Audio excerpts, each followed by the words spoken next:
We start with Rajasthan. Water scarcity is a major problem in Rajasthan. It gets very little rainfall.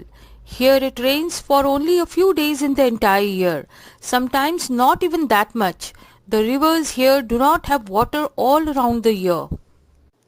Let us first find out where is Rajasthan. This is the map of India and here is the state of Rajasthan. The problem of water scarcity in Jaisalmer, Rajasthan was solved 650 years ago by the ruler of Jaisalmer, King Ghadsi. One year there was no rain, not even for the basic needs. Now let us see where is Jaisalmer in Rajasthan. This is the map of India. Here is the state of Rajasthan and this is Jaisalmer. King Ghadsi of Jaisalmer built a lake 650 years ago with the help of the people. Since King Ghadsi built the lake, it was called Ghadsi Sar. Sar means lake. All around the lake there are ghats with steps leading to the water, decorated verandas, large halls, rooms and much more. People came here to celebrate festivals and for programs of music and dance. Children came to study in the school on the ghat. The talab belonged to everyone and everyone took care to keep it clean. Rainwater collected in this lake spread over many miles. There were 9 interconnected lakes. It was made in such a way that when the lake was full, the extra water flowed into another lake at a lower level. When that too filled up, the extra water flowed into the next lake, still at a lower level. This way, there were 9 interconnected lakes and all 9 lakes filled up. This rainwater could be used throughout the year. Thus, the problem of water was solved in Jaisalmer, Rajasthan. Today, Ghadsi Sar is no more in use. Many new buildings and colonies have come up in between those 9 lakes. Now the water does not get collected in these lakes. Rainwater just flows away and is wasted. And now a surprise. Come on, let us go on a trip to Ghadsi Sar.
Not only Ghadsi Sar, there are several ancient lakes in Rajasthan.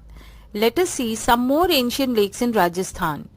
The Anand Sagar Lake was constructed by Lanchi Bai, the Rani of Maharwal Jagami. Then Fateh Sagar Lake in Udaipur was built by Maharana Fateh Singh in 1888. Lake Pichola in Udaipur city of Rajasthan was created in the year 1362 AD. Anasagar Lake in Ajmer was built by Arnoraj Chauhan, who was the grandfather of Prithviraj Chauhan. Besides Jaisalmer, many places in Rajasthan get very little rainfall. Yet, most of the villages in this area did not have a shortage of water. People knew that every drop of water was precious. One and all came together, be it a businessman or a laborer, to build structures to catch, hold and store monsoon rainwater for the dry seasons to come. So they constructed lakes, stepwells, johads, tankas. Stepwells were made to collect water. Water was everyone's need. One and all came together in this work, be it a businessman or a laborer. How amazing it is! Bawdis are typically rectangular shaped stepwells. The steps go down several stories deep. Instead of drawing the water up from the well, people could go down the steps and reach the water. That is why they are called step wells. These beautiful step wells typically have beautiful arches, carved motifs and sometimes rooms on their sides. Talabs are reservoirs that store water for household consumption and drinking purposes. A reservoir with an area less than 5 bighas is called a talai, and bigger lakes are called sagar or samand. Bawdis are unique ancient stepwells in the cities of Rajasthan. The water would percolate into the ground, raising the water table. Some water from the lake soaked into the ground and reached the wells and bawdis, that is stepwell. The soil of the area also became wet and fertile. Johads are small earthen check dams that capture and store rainwater. Due to check dams, underground water table raises, which helps to raise water in nearby wells. Tanka is a traditional rainwater harvesting technique of Thar desert region of Rajasthan. A tanka is a cylindrical underground pit into which rainwater from rooftops or courtyards flow. One method of rainwater harvesting is rooftop harvesting. Every house had a system to collect the rainwater. Look at the picture on your left. How do you think the rainwater that falls on the roof will reach the tank? The water collected on roof reaches the underground tank through the pipe which connects both of these. This is rooftop harvesting. It's raining. A pipe open from the top is fixed along the edges of the roof. You can see this pipe which is open from the top. Water flows down the pipe and is flowing down through the pipe into a tank, and this water is collected in the tank. As you can see, it's raining, water is coming into the barrel. The barrel is full. There is a tap at the bottom of the barrel. You can take out the water into a bucket and use it. This is another video of rooftop harvesting in which the water is collected in underground tank. It's raining. Water is flowing through the open pipe fixed along the edges of the roof.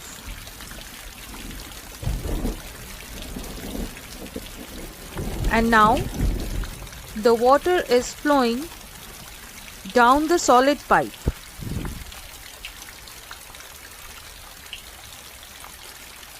Down to the underground pipe.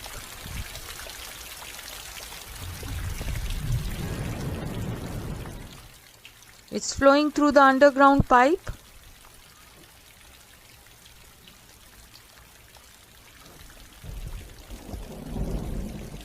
And now into the underground tank. The water is being collected in the underground tank for future use. More than 1,000 years ago, a traveler came to India from Uzbekistan. His name was Al-Biruni. Let us see where is Uzbekistan. This is world map and here is Uzbekistan. This is India, this is Pakistan, then Afghanistan, and here is Uzbekistan. Al-Biruni carefully observed and noted down the details of all that he saw. He wrote specially about the ponds of that time. He wrote, "The people here are very skilled at making ponds. My countrymen would be surprised to see them. They pile up huge rocks and join them with iron rods to build chabutaras." And what are chabutaras? Raised platforms all around the lake. Between these, there are rows of long staircases going up and down. The steps for going up and coming down are separate, so there is less crowding. Today, when we study history, we can learn a lot about those days from the writings of Al-Biruni. And this stamp came out in 1973, 1000 years after his birth. Now let us see what kind of water arrangements were made for travelers in those days. Earlier, kings and rich merchants used to build piyau for travelers where they could drink water. Drinking water was served for free at these piyaus. Many stone carvings are also made near the place of drinking water. See, these all are called piyaus. People also used to carry mashak, which was a leather bag used to store water. And nowadays people usually purchase packed drinking water or carry their own water bottles. Now let us learn about traditional rainwater harvesting in Uttarakhand. Here is a part of what is written in your book. Even today, people get water from very old lakes, dharas, stepwells and nalas. Many customs and festivals are related to water. You have learnt about old lakes and stepwells. Now what are nalas and dharas? Nala Dhara is the water lifeline of Uttarakhand. Nala is perhaps the most unique water storage system in Uttarakhand. It is a small structure with a roof which houses a naturally occurring underground spring and has steps that lead down to the underground spring. They are known as water temples in Uttarakhand. A common source of drinking water in Uttarakhand is the dhara. It is essentially a drinking water fountain. Water from springs or other sources is channeled out through carved outlets in the shape of either a simple pipe or animal face masks. Now let us see a nala of Uttarakhand.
Many customs and festivals are related to water.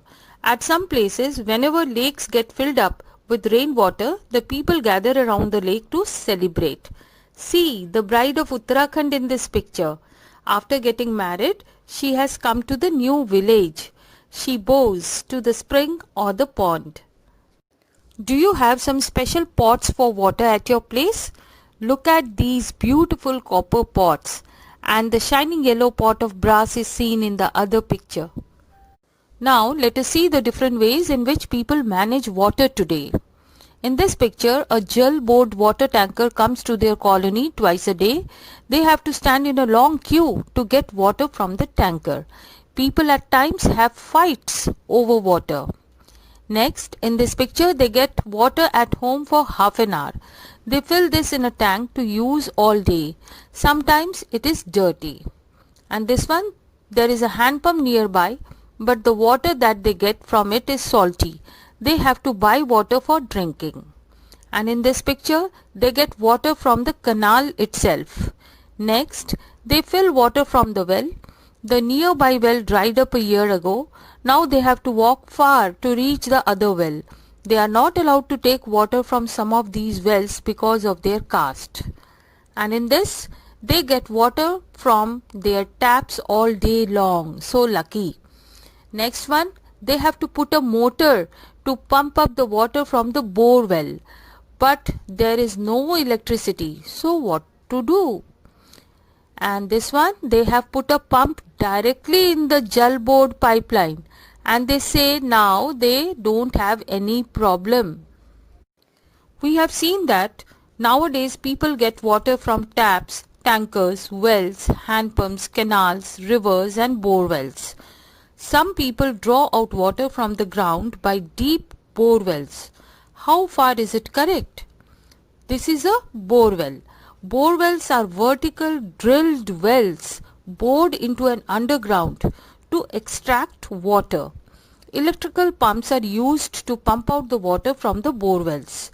Drawing water by bore wells is not a correct practice. Bore well gives hard water which is not good for household purposes, and it affects the water level, causing decline in groundwater level. It is not only depriving other people of water but also affects the environment.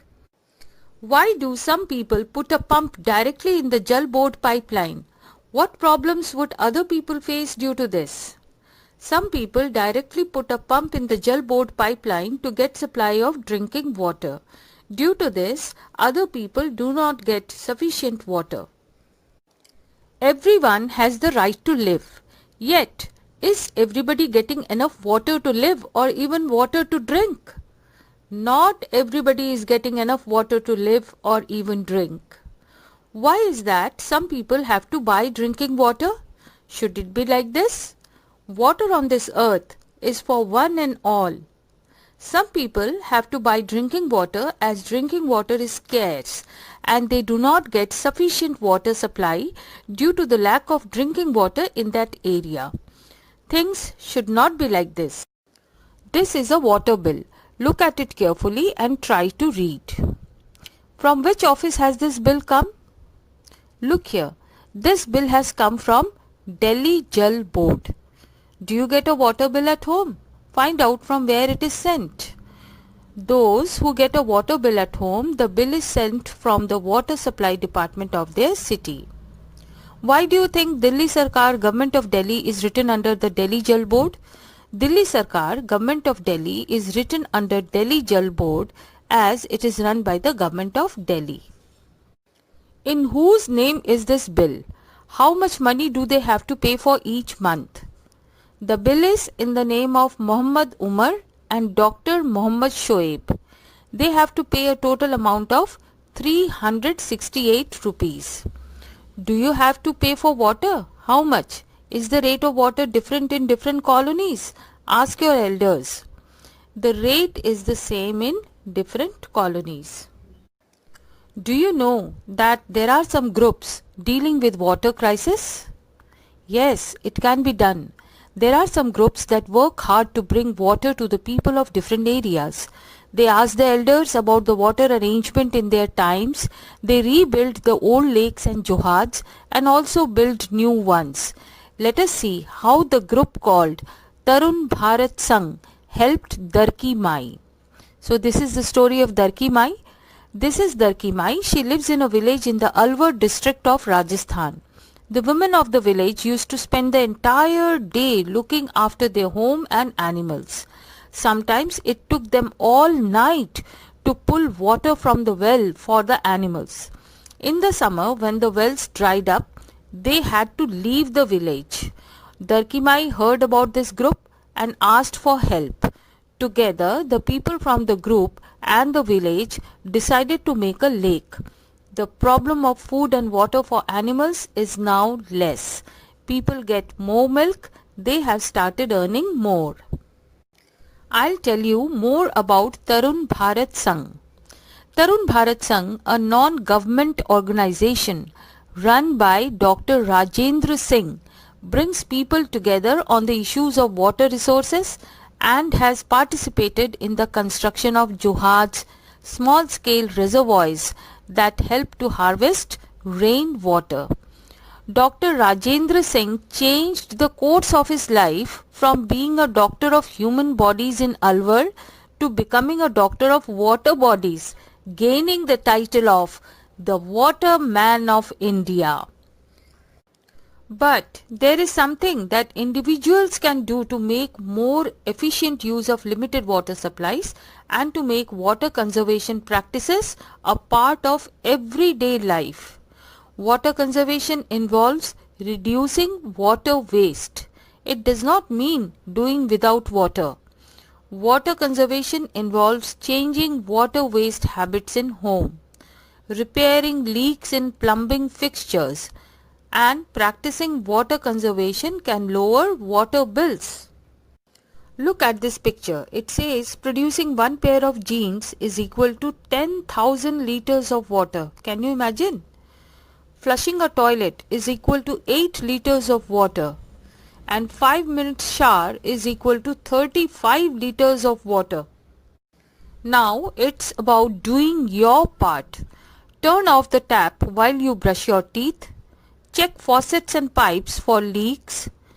Use your dishwasher and clothes washer for only full loads. Verify that your home is leak free. Reduce the amount of time you spend on the shower. Whenever you see an open tap, close it instantly. Use cans to water the plants. Do not waste water. Turn off the tap while brushing your teeth. Turn off taps after use. Remember, if we each save a little, together we save a lot. Make every drop count. Now you know the earth provides enough to satisfy every man's needs, but not every man's greed.